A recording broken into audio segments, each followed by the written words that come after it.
Compañero, solo quiero que me confirmen si se ve la diapositiva. Buenas Sí, noches. licenciada. Gracias, compañero. Buenas noches, Lexi. Buenas noches. Dice que el día de hoy vamos a continuar con lo que empezamos el día miércoles, que es lo referente a la previsión social. El día de hoy voy a hablar desde la seguridad social en Guatemala. Y tal vez vamos a hacer cierta reflexión de la idea que tenemos nosotros de lo que es la seguridad social. En Guatemala, por lo menos dentro de las personas que tenemos cierta edad, y cómo se ha venido transformando la figura de la seguridad social. Yo les contaba a los compañeros de la primera hora que cuando se emitió la ley esta ley que es la ley orgánica del ICS, digamos en el artículo 28, se refiere digamos, qué beneficios iba a dar esa ley. Y entre ellos habla de accidentes de trabajo y enfermedades profesionales, la maternidad, enfermedades generales, la invalidez, la orfandad, la viudedad, la vejez y muerte, entre paréntesis, se refiere a los gastos. Pues en el caso de los que vimos el desarrollo, parte del desarrollo del ICS, digamos, tenemos claro que cuando la primera parte empezó el ICS a fusionar, era solo en el área de la capital, y empezó con lo que eran accidentes de trabajo y enfermedades profesionales. Conforme fue desarrollándose el ICS, pues cubrió los accidentes en general. Y más adelante empezó a cubrir lo que era la maternidad. Tal vez hoy pase desapercibido que la atención de la maternidad del ICS en algún contexto, pero en aquel tiempo sí fue una cuestión muy significativa. Les cuento que Guatemala, pues los hospitales nacionales eran los que atendían parte de la maternidad, pero posiblemente la mitad o un poco menos de la mitad, pero así muy cercano, de gente que, digamos, no la atendían en los hospitales, sino que ahí sí que se las veía en su casa con, digamos, comadronas, ¿verdad? Sin embargo, el ICS marcó digamos, un cambio porque se empezaron a dar mejor tratamiento a las personas que no lo necesitaban.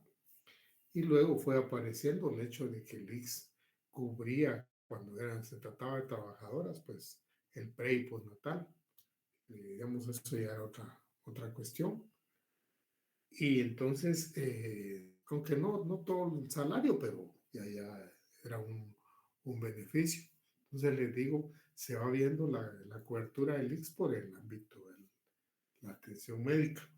Y más adelante se empezó a cubrir lo que era la enfermedad común, ¿verdad? Y hasta ahí, pues el ICS tuvo su buen tiempo, su crecimiento y no pasó de ahí. En 1977 amplió la cobertura al ICS y entonces la amplió a lo que es el pensionamiento. Y ahí entró lo que es la invalidez, la orfandad, la viudedad y la vejez, ¿verdad?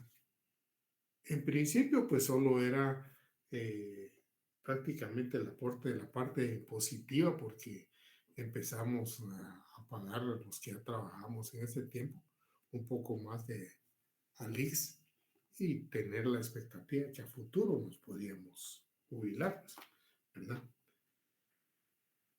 Como estoy hablando de 1977, imagínense ustedes que para aquel momento, digamos, en principio eran 15 años los que había que cubrir, o era 180 cuotas, ¿verdad?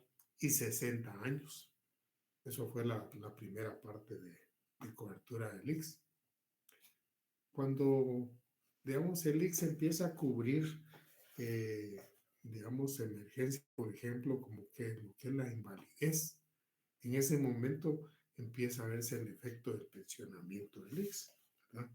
Y más adelante, ya cuando más personas tenían derecho a poder reclamar una pensión de vejez, pues entonces se fue, digamos, viendo más la cobertura del IX en ese ámbito. Y es una cuestión ahí sí que muy natural porque el IX, digamos, los fondos se van haciendo conforme lo que van contribuyendo los propios afiliados. En el artículo 38 y 39 de la ley orgánica, ustedes pueden ver en el artículo, creo, el 38, hace referencia a que el IX puede financiarse de dos formas. Y la primera no da mucha explicación, sino que dice que una sola cuota. Y es por donde yo les comentaba el día miércoles, que hay algunos seguros sociales en algunos países que están muy ligados a la parte impositiva, o sea, los impuestos, ¿verdad? Entonces, en el IC se paga, digamos, igual que se paga ¿cómo se llama? El IVA, y ahí y lo van pagando todos y el Estado va haciendo un fondo. Digamos, para países que tienen un poquito de problema de manejo de sus finanzas, a saber qué tan efectivo se puede hacer eso, ¿verdad? Porque podría darse el hecho de que haya malos manejos en eso, porque el seguro social sí va acumulando grandes cantidades de dinero para poder cubrir sus necesidades. Con el ICS se trajo unas personas que, digamos, una actividad, podría decirse, que es la de los actuarios. Y los actuarios son personas que se especializan en lo que se llama estudios actuariales, ¿verdad? Que tienen como base lo que es la estadística. La estadística se divide en dos partes, una estadística descriptiva y una estadística inferencial. La estadística descriptiva principalmente es aquella que nos proporciona una serie de cuadros para entender ciertos fenómenos. También está dentro de la estadística descriptiva ciertos ejercicios que se hacen a veces con un montón de datos para establecer la media o el promedio, que no es lo mismo, ¿verdad? Digamos, de una conducta en un momento dado. Hay otra medida por ahí, los percentiles, pero eso nos da ciertos indicativos para entender ciertos fenómenos. Sin embargo, la estadística inferencial va orientada, la estadística diferencial está orientada a que con ciertos datos que nosotros estamos proyectando dentro de cierto tiempo, podemos establecer que se van a cubrir ciertas metas. Y es así como, digamos, suceden los estudios actuariales. Los estudios actuariales, con base en el crecimiento, por ejemplo, la explosión demográfica del país, se tiene la idea cuántos habitantes van a existir a tal fecha, por ejemplo. Obviamente que eso podría cambiar por desastres o qué sé yo, pero tiene bastante acierto. Pues en un momento dado también tiene acierto la proyección de proyecciones económicas, ¿verdad? Y les comentaba yo el otro día de que el Seguro Social va acumulando grandes cantidades de dinero para cubrir todas esas necesidades. Entonces, los estudios actuariales están previstos para que se cubran las necesidades. En un momento dado haya problemas de que no se puedan cubrir, que haya déficit, ¿verdad? Y entonces, digamos, las personas que están dedicadas a eso, normalmente están haciendo estudios constantes y pueden establecer cuando en un momento dado el fenómeno que están manejando necesita hacer ciertos ajustes. A principios de este siglo, y finales del anterior y principios de este empezó el problema del ICS, de que tenía que hacer ciertos ajustes, porque los estudios actuariales le indicaban que, digamos, como la proyección que había, no se podía cumplir mucho tiempo, ¿verdad? Que podían tronar en un momento dado el sistema del seguro social, ¿verdad? Y entonces se subió, por ejemplo, lo que es la edad ¿cómo se llama? Para poder jubilarse de 60 a 65 años. Eso fue en el año 2002 más o menos. Y me recuerdo que en aquella ocasión el procurador de los derechos humanos planteó una acción de inconstitucionalidad porque se estaba lesionando un derecho adquirido de todas las personas que ya tenían el derecho desde que empezaron a cotizar y que en un momento dado, digamos, les estaban cambiando las condiciones. Y es que lo que planteaba Alex era el hecho o subía la edad o subía la cuota. Pero pues el hecho era mantener para poder mantenerse, ¿verdad? Eso permitió en un momento dado que se planteó la inconstitucionalidad, la declararon con lugar. No les digo yo que esté totalmente razonada y fundamentada con, no con todas las de la ley, sino con toda la razón. Aquel fallo, el hecho es de que pasado cierto tiempo vuelve el ICSI y vuelve a hacer la modificación. Y en esta ocasión ya no se le hicieron ningún cambio y, digamos, y se pasó sobre el derecho de que los que tenían algún derecho adquirido. Y entonces en la actualidad ya tenemos esas condiciones. 65 años, digamos, y también se subieron las cuotas, porque no era solo de subir los años, sino también subir las cuotas. Entonces se subieron a 240 las cuotas. Eso fue en 2000, como 2011 más o menos por ahí. Entonces, o 2010 por ahí. Entonces, a partir de 2014 ya las condiciones están dadas, ¿verdad? ¿Por qué les cuento todo esto? Porque, digamos, el afán del ICS no es solo una cuestión de ir cubriendo y cumpliendo, digamos, actualmente, sino tener un programa que en un momento dado eh, soporte, digamos, las necesidades que debe cubrir, ¿verdad?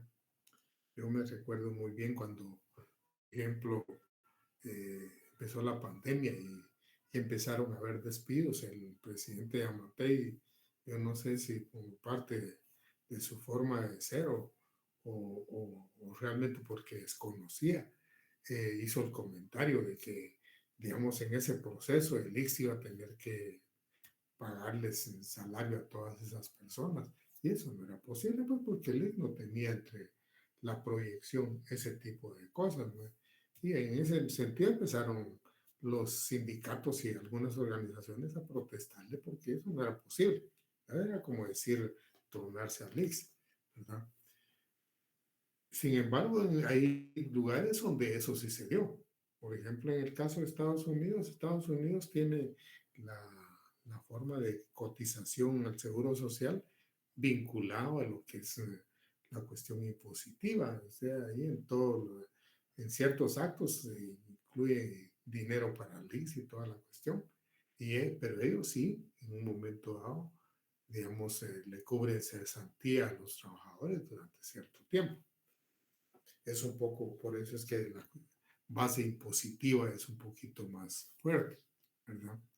Y como que para que vayamos viendo cierta terminología que van a ver más adelante ustedes, se habla, por ejemplo, en la base impositiva, se habla de los tributos, que son cuestiones de impuestos, y digamos, en ese mismo ámbito se habla de contribuciones, algún tipo de pagos que son obligatorios también.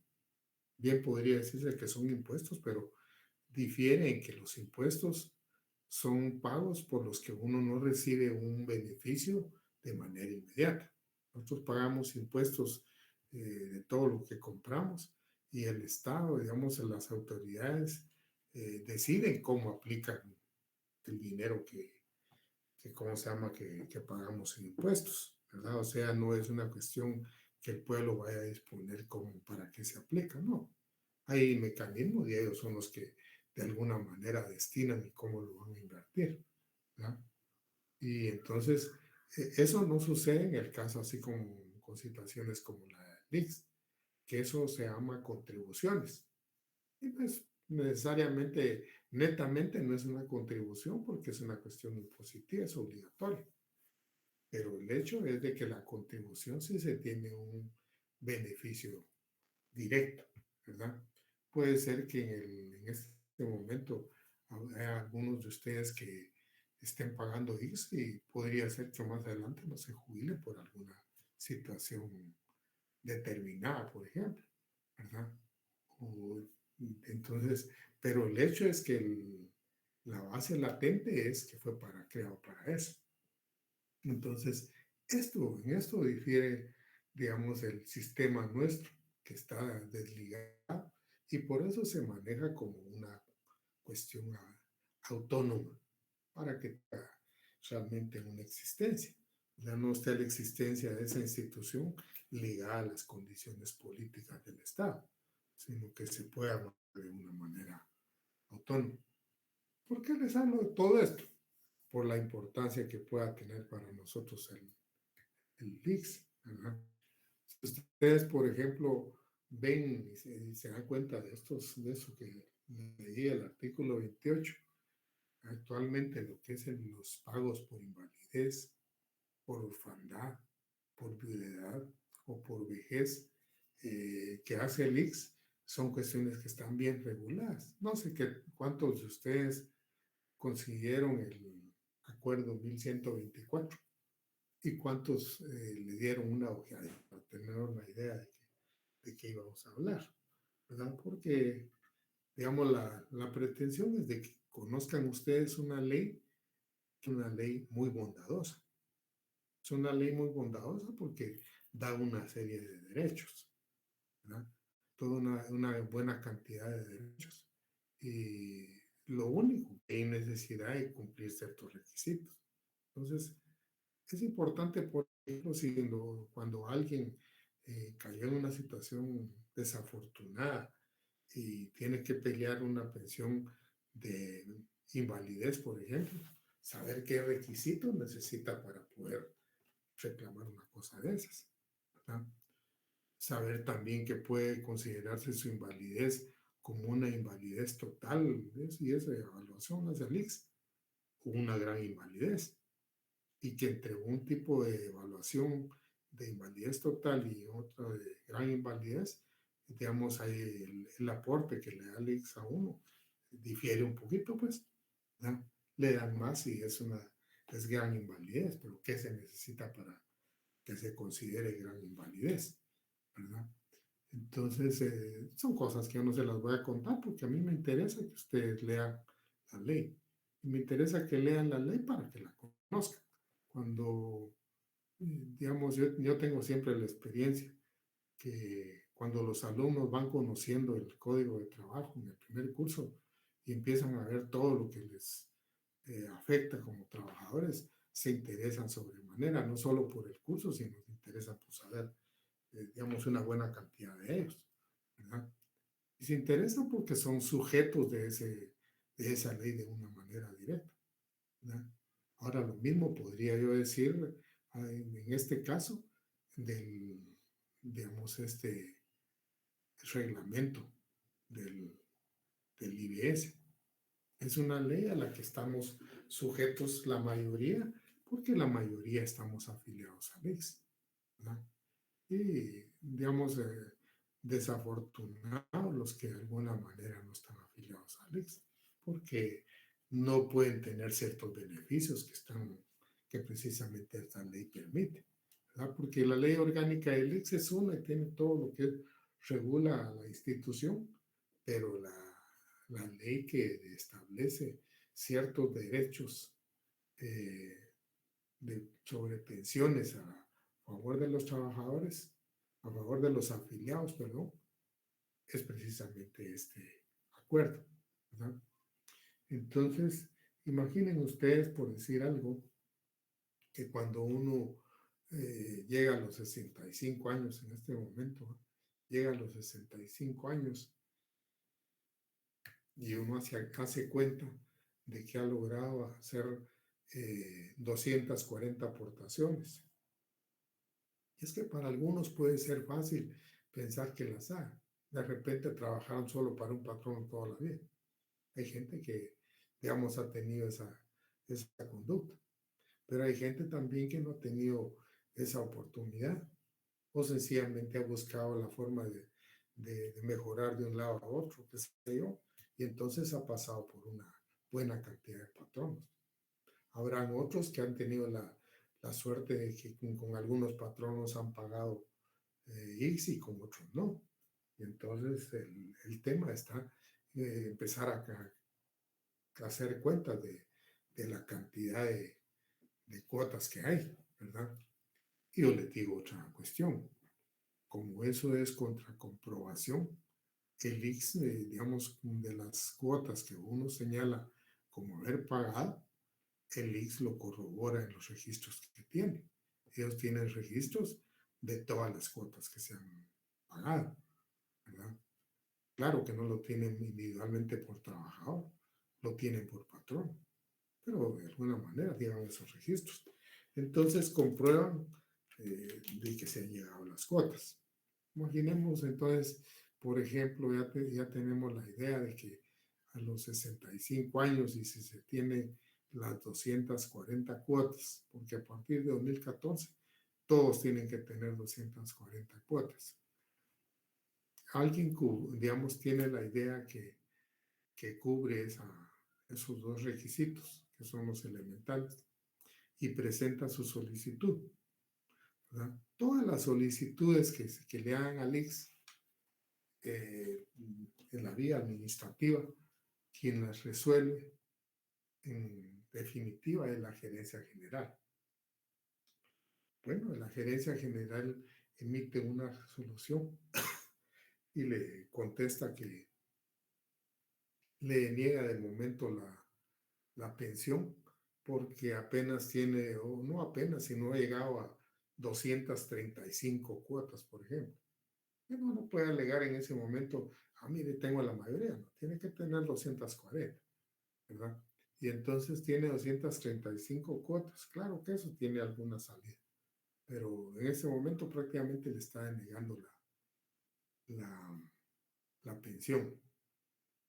Eso está en el artículo 52, es algo que es referente a que la gerencia general es la que resuelve. Ahí también está el camino que tendría que seguir la persona para poder oponerse o poder de alguna manera continuar con vida su reclamo, ¿verdad? Entonces yo en este momento quisiera que los señores estudiantes que tengan a bien que lean ese artículo 52 de la Ley Orgánica del IX para que reparemos y ahí sí que reflexionemos sobre algunas cositas que tiene ese 52. No es el único importante, hay un montón de artículos importantes, pero para el efecto, digamos, es el más importante. Entonces, que leyeran ese artículo 52 y a ese señor le dijeron que no, ¿qué se puede hacer?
Buenas noches, Lick. Leo el artículo. Adelante.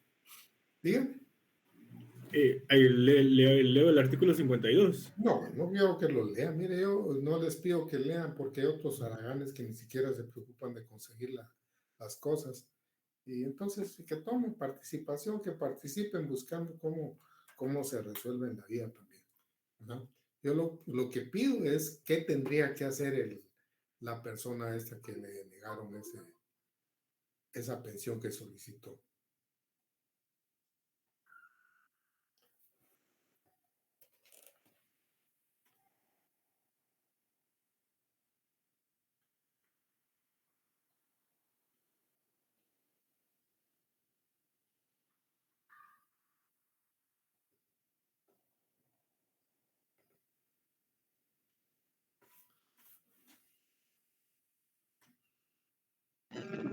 Licenciado, no sé si estoy mal, pero procede un recurso de apelación ante la Junta Directiva, siempre que se interponga ante la gerencia dentro de los 3 días posteriores a la notificación respectiva, más el término de la distancia. Pensemos, por ejemplo, que le notificaron el día lunes. ¿Cuándo vencen esos 3 días que puede, digamos, que puede tener esa persona para que le notifique? Y eso está con base en lo que ya hemos visto de cómo se miden los plazos. El lunes le notificaron.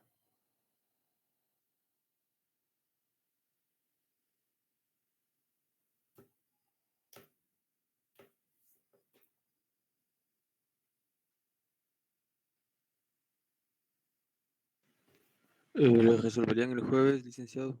Así es, o sea, porque los 3 días empiezan a contarse el día martes, ¿verdad? Martes, miércoles y el jueves se acaba. Fíjense que es muy importante eso porque en el ámbito, digamos, administrativo, digamos, se acaban ciertas etapas. O sea, eh, digamos, uno puede reclamar algo en el ámbito administrativo y puede ser y para que, digamos, mantener un reclamo, tiene que ajustarse a los plazos que ahí hace referencia, ¿verdad? Porque después de eso, pues puede acudir a otras instancias, que son las instancias judiciales. Pero el hecho es de que si esta persona le notificaron el lunes y se le pasó el tiempo y hasta hoy, por ejemplo, no ha hecho nada, lo más seguro es que ahí ya no puede hacer nada administrativamente. Casi les digo yo que perdió la gestión, ¿verdad? Perdió la gestión porque, digamos, se le pasaron los 3 días para plantear una apelación, ¿verdad? ¿Y qué sucedería, por ejemplo, si el hecho de la negativa se la notificó el día de hoy el Seguro Social?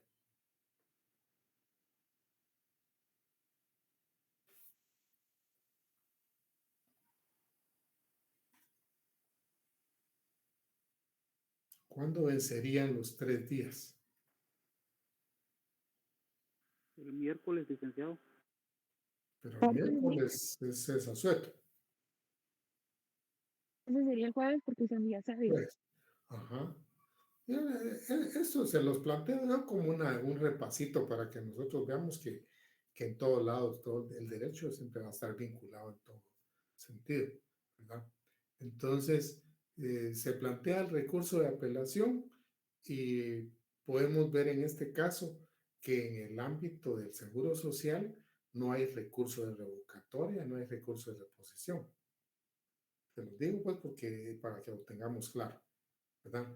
El único recurso administrativo es un recurso de apelación ante la Junta Directiva. La Junta Directiva es el órgano supremo en el Seguro Social, ¿verdad? Entonces, ahí no hay, como les digo, no hay aplicación de que se plantee un recurso de reposición o un recurso de revocatoria, no. Aquí es un recurso de apelación. Bueno, ahí dentro de lo que tienen ustedes ahí hace referencia que dentro de cierto tiempo debe resolver la Junta Directiva, lo cual no es así, ¿verdad? Pero eso dejémoslo de lado porque eso no, eso es otro tema, ¿verdad? Pero digamos que viene la junta directiva y conoció el recurso de apelación que presentó la persona esta. Y cuando estamos hablando de recurso de apelación, aquí no estamos hablando de que tiene que llevar el auxilio de abogado, que tiene que ser, no, el mismo trabajo, la persona que está solicitando eso puede, si tuviera la capacidad, puede hacer el recurso o puede pedirle a otra persona que le apoye en elaborar el memorial y lo presenta, solo lo firma él, porque ahí no dice que deba llevar auxilio de abogado o algo, ¿verdad? Entonces solo él puede presentarlo, no hay necesidad de alguien más. Pero el tema es de que presentó el recurso y viene la junta directiva después de que revisó, confirma la resolución de la gerencia. ¿Qué sucede en ese caso, compañeros?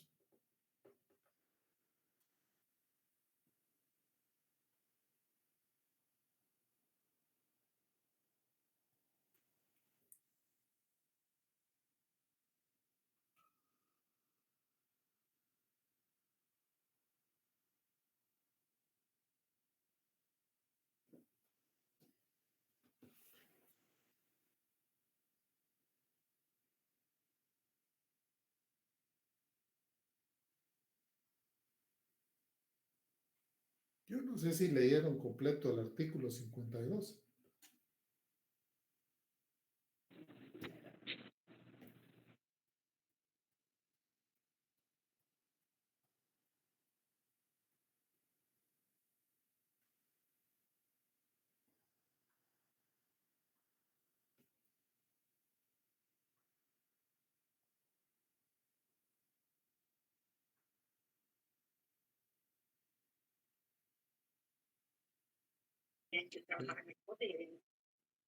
Adelante, le escucho.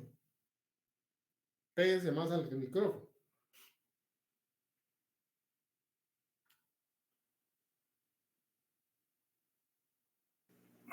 Buenas noches, licenciado. Buenas noches.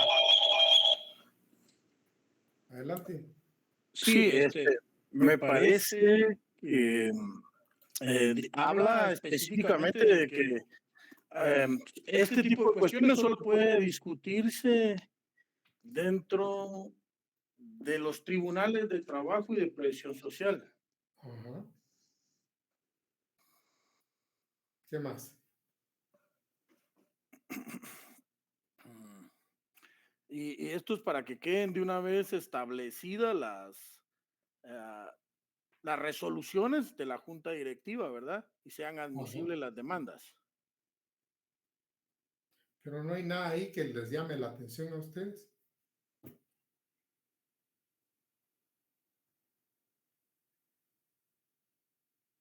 Licenciado, tal vez que son en 5 días hábiles. Ajá. Dice que ustedes deben poner atención a todo. La vía administrativa, cuando la vía administrativa termina, empieza la vía judicial. Ustedes le piden, le requieren algo a un ente administrativo y ese ente administrativo no le resuelve. La única vía para reclamar lo que ustedes están pidiendo es irse a los tribunales, ¿verdad? Y todo lo que esté relacionado con el derecho de trabajo o relaciones laborales. Me pasa con Marco, ya yo que se- les pido que nunca puedo hablar porque siempre tiene abierto su micrófono, entonces siempre me pasa la misma situación. Marco, estamos escuchando lo que estás hablando. Marco, tu micrófono.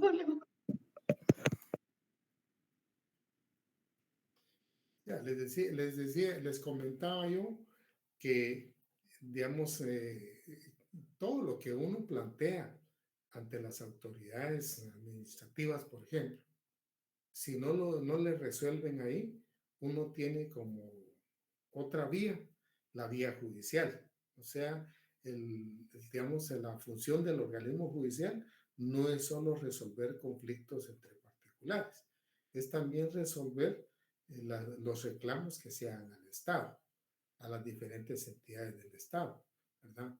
Y algunas de esas se van a ir dentro del ámbito de lo contencioso administrativo y otras pues se van a ir dentro del ámbito laboral, las que están atinentes al ámbito laboral.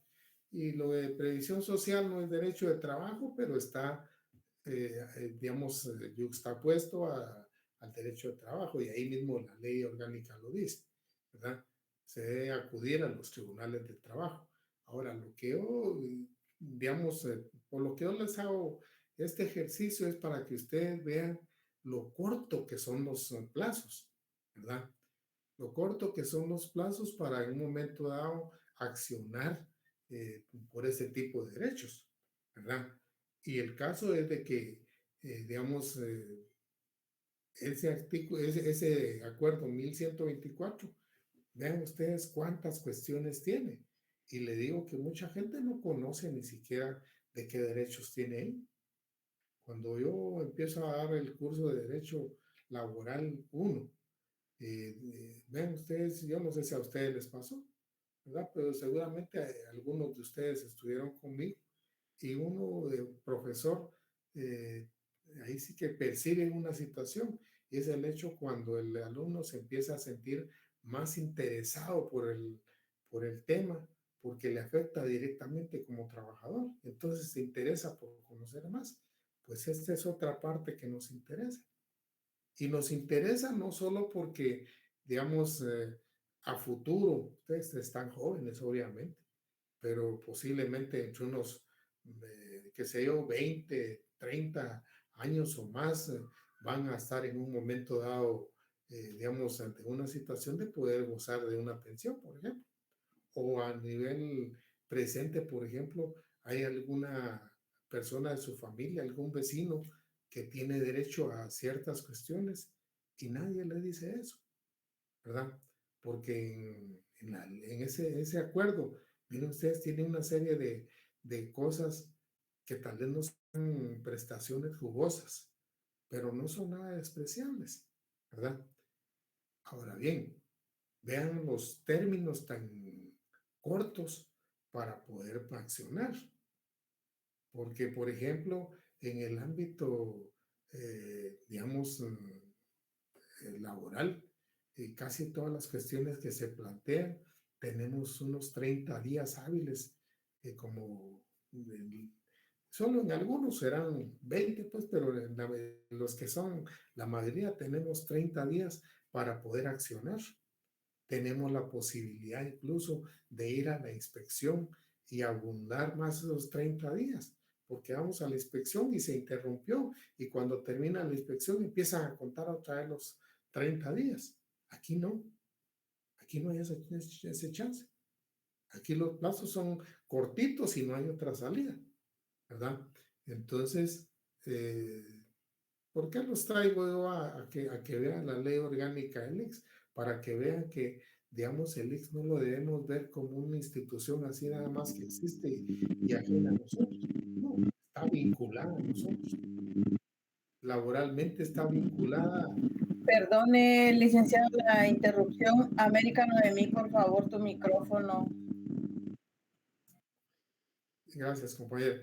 Pues les decía que no podemos verla como una institución ajena, así nada más que existe y que hay que viva, pues no. Son instituciones que están vinculadas a ciertos derechos que va a ejercer el trabajador. Y les digo, va a ejercer el trabajador no dentro del ámbito del derecho de trabajo, sino dentro del ámbito de la previsión social, ¿verdad? Y cuestiones, como les digo, que no serán jugosas, pero no son despreciables, ¿verdad? Para nadie es despreciable una pensión por baja que sea, ¿verdad? Mayormente para algunas personas será de más beneficio que para otras, obviamente, ¿verdad?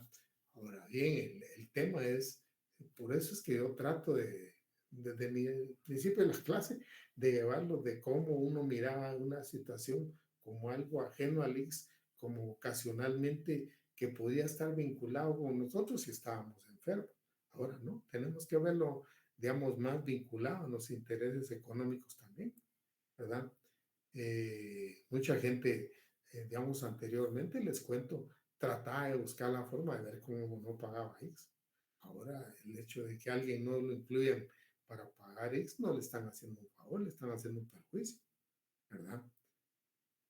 Por esa misma situación es de que por ahí se ha hecho una modificación el Congreso hace poco, a instancias del Ministerio de Trabajo, donde, digamos, cualquiera puede buscar la forma de ver cómo se jubila, perdón, cómo se afilia al IX, porque hay beneficios que en un momento dado puede tener, posiblemente de manera inmediata o de alguna manera más dados a nivel a largo plazo.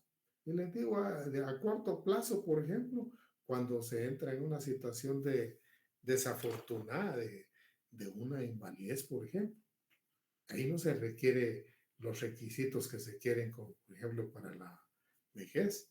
Ahí se requiere un requisito siempre, pero digamos un poco menos rígido, pues, ¿verdad? Para poder tener derecho a un pensionamiento, ¿verdad? Entonces les digo, es importante conocer todo eso. E incluso pensionamiento ahí, digamos, ese de edad, por ejemplo, ¿verdad? Y no se está refiriendo solo a las viudas de alguien con que estuvo casado con el causante. No, también incluso habla de las personas que han estado unidas de hecho. Incluso hace referencia, por ejemplo, ahí a las concubinas que han estado con una persona, que es una situación que se da mucho en Guatemala. Pero fíjense ustedes que hay un fenómeno más todavía. Aunque la concubina formalmente estuviera casada con otro, si se prueba que el ex trabajador vivía con él, porque son muchos casos así de personas que se casaron y nunca se divorciaron y establecieron otra relación marital, ¿verdad? Tiene derecho, aunque sea poco, a una pensión. O sea, ¿por qué les comento eso? Para que vean que no debemos ver ni el IX ni la institución del IBS, que en esta ley, precisamente en este acuerdo 1124, se incluyó todo lo que se refiere a pensionamiento, ¿verdad? Con eso nació el pensionamiento y está también estructurado. Miren, requiere que uno cumpla mucho los requisitos y todo, pero lo beneficioso es que se puede tener algún beneficio económico, ¿verdad? Entonces, sin embargo, es importante también que tengamos presente que no es una cuestión tan flexible que la hacemos y vamos a ver cómo vamos saliendo, no. Nos metemos a una gestión de esa y tener presente incluso los plazos, ¿verdad? Porque los plazos son tan cortos que, digamos, por ahí puede en un momento dado resultar perdiendo uno un derecho, ¿verdad? Les cuento cuando, en la época que yo estuve magistrado, había el criterio a nivel de las salas de que aun cuando alguien presentaba una demanda después de los 5 días y el ICSI interponía la prescripción y en algunos casos interponía la caducidad como una defensa, digamos, algunos tribunales no se lo aceptaban, fundamentados en que el ICSI se tardaba mucho en resolver. O sea, se le planteaba una apelación y a veces para resolver esa apelación, que la ley habla de 10 días, se tardaba a veces, qué sé yo, unos 6 meses hasta un año. Entonces, ¿cómo le exigía al otro que en 5 días le planteara la demanda?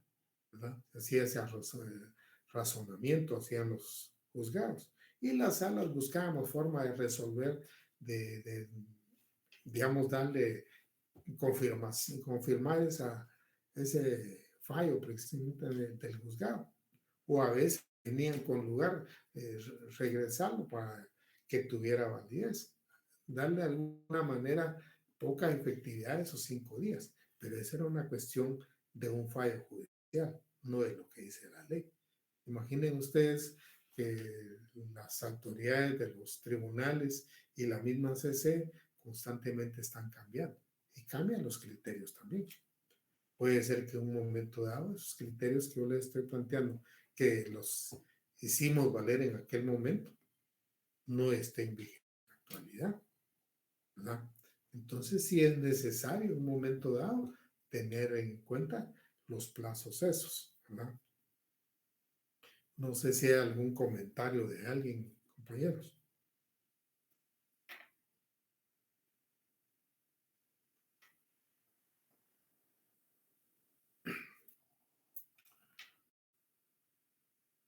Bueno, entonces les quiero comentar de que sí, yo les aconsejo que lean la ley orgánica del ICS. No como porque, digamos, es una entidad que de alguna manera con la que estamos muy vinculados. Estamos muy vinculados en ciertas cuestiones de tipo laboral.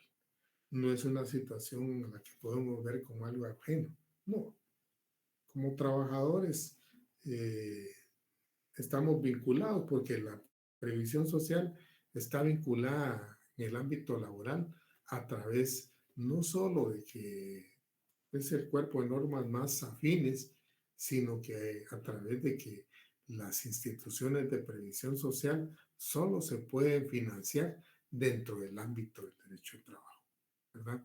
Entonces, son asuntos bastante relacionados y aunque en el programa no aparece, yo les digo, es de mucha importancia que nosotros conozcamos cómo operan todo lo que es el pensionamiento del ICS, ¿verdad? ¿Qué situación se puede hacer para efectos de reclamos y cosas por el estilo, ¿verdad? Si no hubiera algún comentario, yo ahí me quedaría. Y les quiero comentar de que el curso de Derecho Laboral con esta sesión yo lo termino. Sin embargo, yo voy a estar con ustedes el otro viernes. Voy a abrir la clase por si hubiera algún comentario, alguna situación que los estudiantes consideren que vale la pena comentar o vale la pena... Licenciado, Sí, compañero. perdone, buenas noches. Primero le agradezco la apertura y la oportunidad para poder expresarnos un poquito. Yo le quería hablar referente al tema y las notas. Pues a veces uno considera que tal vez no era la nota que uno podía sacar, pero pues entiendo que usted también tiene su criterio de calificación por medio de la plataforma y pues ahí está, pues uno a veces puede decir que por una letra o un punto que uno no hubiera puesto, una mayúscula o algo así, la plataforma pudo haberla calificado mal, podría llegar a pensar uno.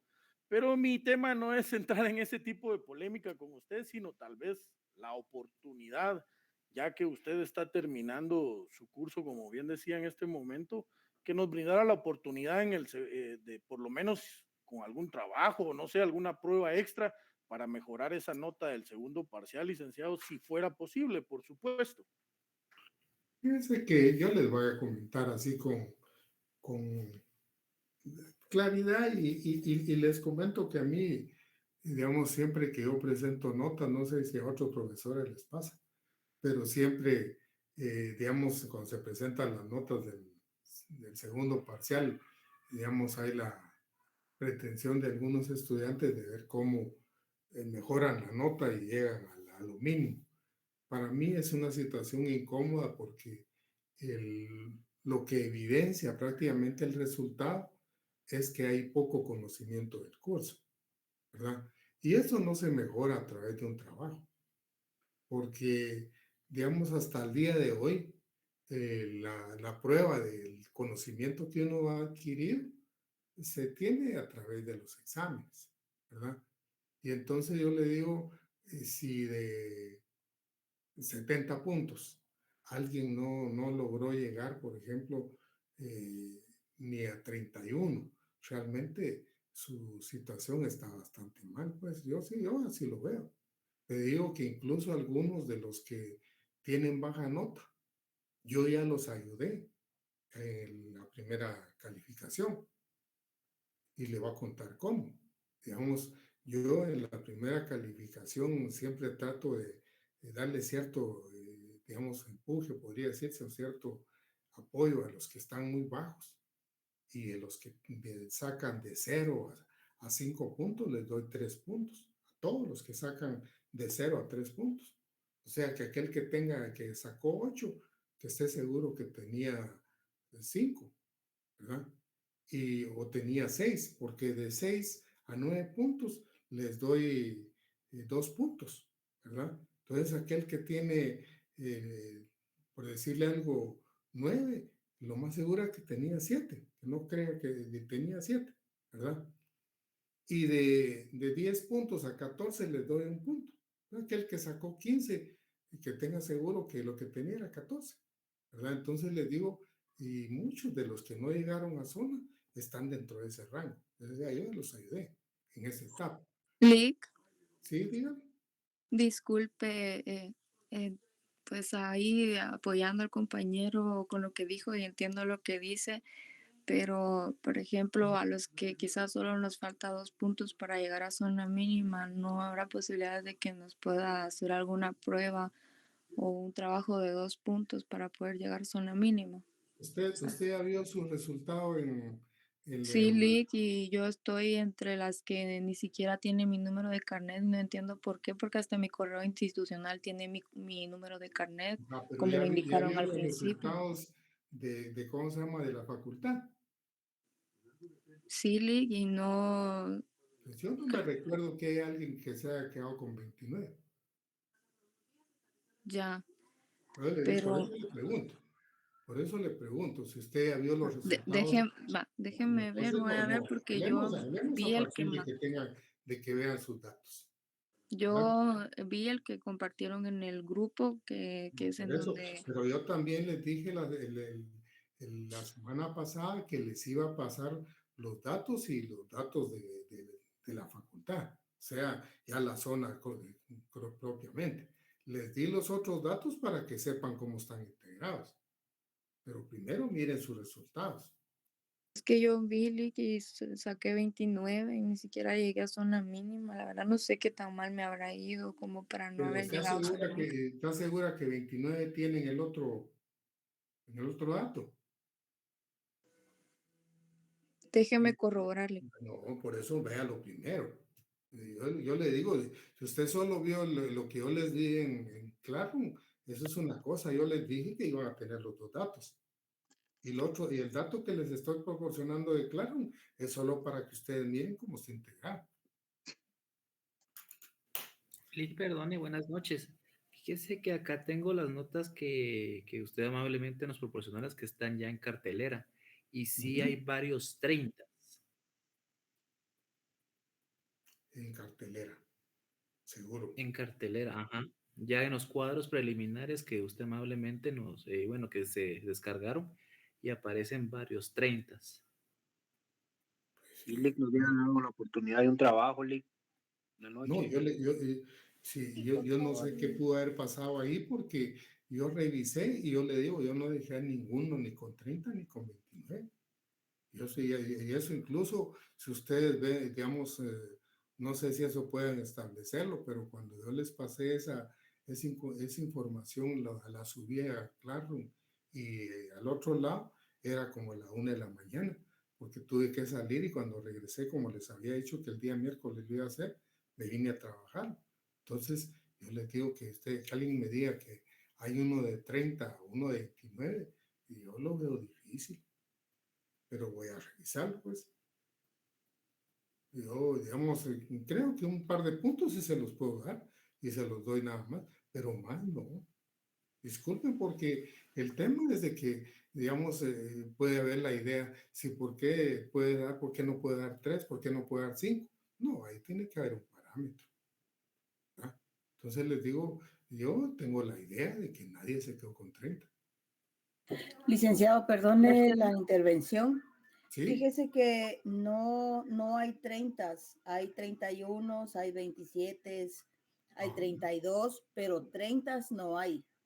Hay notas igual de, como le digo, de 10, 11 que son finales, pero que algunos no se presentaron, o 16, pero la mayoría no hay 30 ni 29, hay 31 para arriba. No, yo le digo porque lo que está diciendo el compañero esto es mentira. Yo eso lo revisé.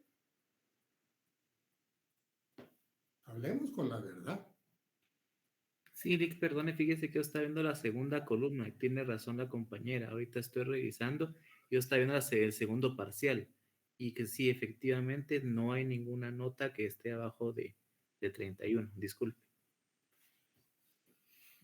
Ahora bien, en el caso de los demás, yo les digo, digamos, alguien que le faltó 3 o le faltó 4, o sea, ahí sí, desgraciadamente, ya no lo llegué. Y no lo llegué porque les digo, el tema es de que sí estaban bastante bajos y tienen exámenes muy mal, ¿verdad? Ahora, como decía el compañero, que un punto en la respuesta o algo así, eso pues yo creo que no puede ser y ahí todos tienen que estar de acuerdo conmigo porque en el tipo de examen que nosotros hacemos, hay 4 respuestas y esas buscan una. O dice una afirmación y es falso, verdadero y digamos, ahí tienen que dar la respuesta. No hay una situación de que alguno conteste. Yo creo que esa situación que él dice se puede dar, por ejemplo, cuando uno les hace exámenes directamente donde les pide respuestas directas. Y en el caso este, por ejemplo, de cómo se llama, del segundo parcial, solo 2 personas llegaron a examinarse, ¿verdad? No me recuerdo cómo les fue, pero digamos, los resultados ahí estaban ya, pues, y solo 2 personas, y en esos casos, yo incluso puedo mostrarles sus exámenes, ¿no? Pero, digo, Lick, perdone. Buenas noches, Lick. buenas noches. Perdón. Sí, si quieres preguntar. Va, yo tengo 31 ahorita, estaba viendo mi nota. Pues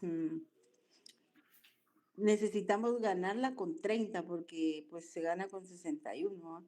Pero con todo respeto, Lick, esta plataforma donde hacemos el examen es bien complicada, pero vamos a hacer lo que Dios esté a nuestro alcance para ganar esos 30, ¿vale? Ya que pues, no podemos hacer un trabajo o un laboratorio.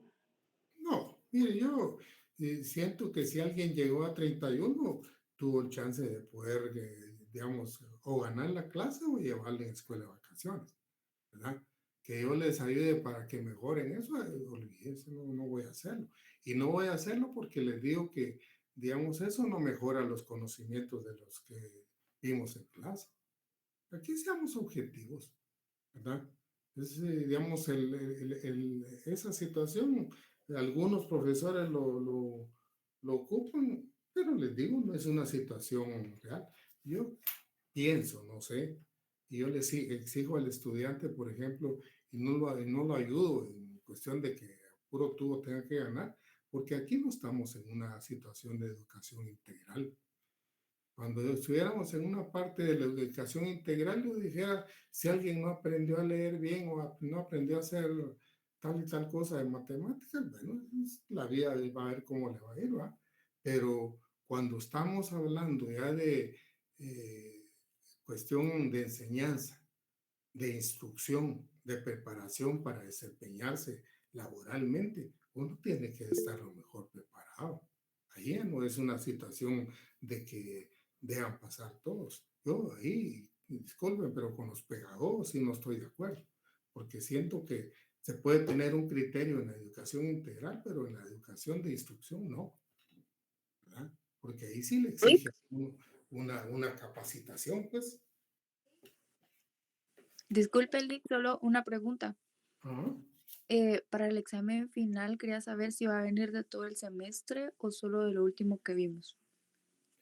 Lo último que vimos, solo de 2 clases les daría el examen. No, Entonces sí es todo, ¿verdad? Sí, el examen final es el examen de todo. Está bien, Lick, gracias. Sí, miren, aquí Licenciado, partamos buenas de... noches. Vaya, compañera, partamos de algo. Licenciado, Gracias, Lick. aprovechando la oportunidad, existe la posibilidad de que usted nos dé un poquito más de tiempo para realizar, porque como en esta plataforma automáticamente ahí aparece el tiempo. Y de cierta manera, bueno, en lo personal me pasa, de que uno se pone así como que nervioso viendo que está el cronómetro ahí y a veces pues no le da tiempo a uno como que de analizar bien en bueno, en el examen anterior que venían casos, ¿verdad? Entonces no sé si se podrá o existe la posibilidad, usted puede darnos un poquito más de tiempo para poder realizar el examen como más despacio. Miren, yo siento que lo que puedo hacer yo es limitar las preguntas, pero eso de alguna manera subiría el valor de las preguntas, ¿verdad? Porque, digamos, en el examen anterior yo le di 40 puntos, 40 minutos, ¿verdad? En el examen parcial anterior, igual en el examen, el primer parcial, ¿verdad? Reduje el tiempo, digamos, a 20 en el caso de la comprobación de lectura, pero eran 5 preguntas, ¿verdad?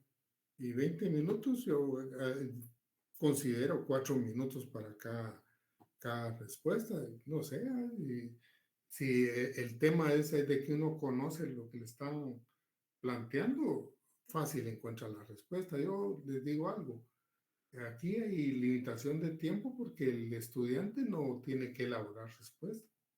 Lo que tiene que hacer es escogerla entre las que ya están, ¿verdad? Y si conoce, Licenciado, sí, dígame. buenas noches. Disculpe, mire, yo le quería comentar.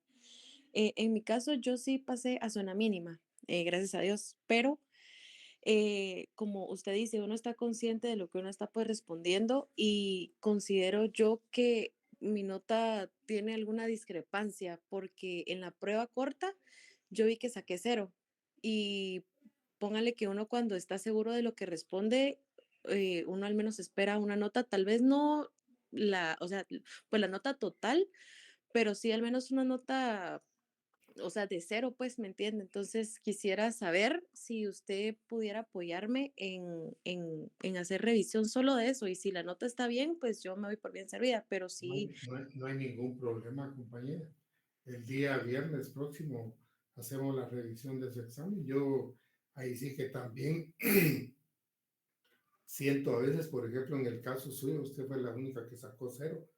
Digamos, yo veo hasta como muy mala suerte a alguien que no conoce el tema y se mete a contestar de dos de falso verdadero, porque si ese era el caso, y eso fue lo que yo asumí, de que no conocía la comprobación de lectura y fue contestando como se le fue ocurriendo, ¿verdad? Y entonces ahí sí que de mala suerte contestó a la inversa, pues. Pero el tema es de que, digamos, en las preguntas ustedes no encuentran cuestiones que no puedan corroborarse en la lectura. No son cosas rebuscadas, pero obviamente podemos corroborar su comprobación de lectura y va a ver usted, y como aquí es abierto en clase, podrán ver los compañeros también que las respuestas no van por donde deben ser, ¿verdad? Ahí sí yo le digo, en la comprobación de lectura, no sé cómo puedan esperarlo, digamos, con otros docentes, tal vez les ponen trozos así exactamente para que verifiquen. Yo consiento que eso no es una comprobación de lectura, ¿verdad? Comprobación de lectura es saber si alguien conoce el documento que se le dio, ¿verdad? Y en este caso se le pregunta o lanzar afirmaciones que pueden ser ciertas o algunas pueden ser falsas. Y eso es lo que nos dio en este caso. Ahí solo me parece que habían sacado yo 15 preguntas y todas son falsos verdaderos, ¿verdad? exacto, como pues le repito, ¿verdad? Sí, yo sí le agradecería mucho, o sea, si usted pone mi prueba para todos y para revisarla, yo sí, pues, me arriesgo, ¿verdad? Entonces sí, se lo agradecería bastante, Lick, solo por el No hay apoyo. problema. El día miércoles, el día viernes próximo, revisemos el examen suyo, ¿verdad? Ok, Solo cuando se vaya a hacer, me dice su nombre exacto, sus apellidos para buscarla, porque en el módulo está en orden alfabético por el apellido. muy bien, gracias, licenciado. Licenciado, buenas noches. Disculpe, ¿y será que todos vamos a poder ver nuestra prueba? Porque, bueno, yo también estoy segura, pues, de que respondí bien. Probablemente, pues, tal vez no analicé, pero siempre me queda esa duda, ¿verdad? Porque sí No hay ningún problema. leí. No hay Gracias, ningún Lick. problema. Mire, Y digamos, si hay oportunidad, yo reviso exámenes y para eso podemos utilizar la clase del día viernes, ¿no? El viernes. Muchas gracias, Lick. Compañero, no hay problema. Lick. Sí, compañero. Por lo demás, pues no era mi intención, como le mencionaba yo, causar algún tipo de polémica en cuestión ni de la plataforma. La verdad, yo no tengo nada que quejarme. Salí yo estoy a pocos puntos de poder sacar el curso, primero Dios, ¿verdad?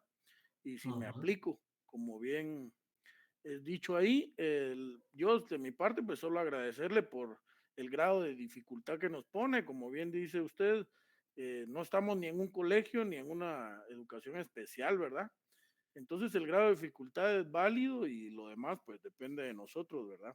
Y como le dije yo, es simplemente era un apoyo a los demás compañeros y que tal vez me tomo atribuciones que no me correspondían, simplemente quise hacerlo y poder pues darle las gracias, ya que, como les repito, fue el grado de dificultad que más alto hasta ahorita he encontrado ahí en los cursos yo y le agradezco de mi parte, ¿verdad? Entonces nos vemos el viernes, me imagino que el miércoles no hay clase, licenciado.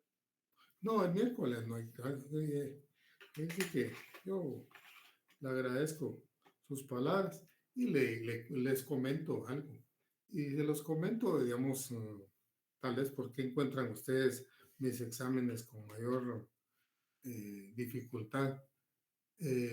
Les cuento que yo no aprendí a hacer exámenes de selección múltiple ni de falso verdadero, digamos, dentro de esta etapa de la pandemia. Yo, digamos, desde hace muchos años, más o menos como en el año 94, más o menos, tuve oportunidad de estar en un curso con un humanista que nos habló sobre los exámenes. Y entonces nos dio algunos parámetros para hacer exámenes. A mí me ayudó mucho en aquel momento, porque todos mis exámenes los realizaba con pregunta directa. Y entonces a mí me ayudó mucho a poder hacer exámenes donde les incluía selección múltiple, a veces eran falso verdadero, a veces eran pareados. Y entonces me fui especializando en hacer las preguntas, no de una manera que trate ni de ser, que le dijera yo, capciosas, porque en el falso verdadero podría pensarse que los planteamientos pueden ser capciosos, pero díganme ustedes si, digamos, si no, eso es lo que da lugar a que sea falso o sea cierto. Yo hago una afirmación, por ejemplo, y si alguien sabe del tema, me va a decir que estoy diciendo una mentira, ¿verdad?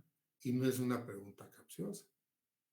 Cuando yo les hago preguntas de selección múltiple, no me pueden decir que yo no les enmarco el tema primero y después les lanzo la pregunta.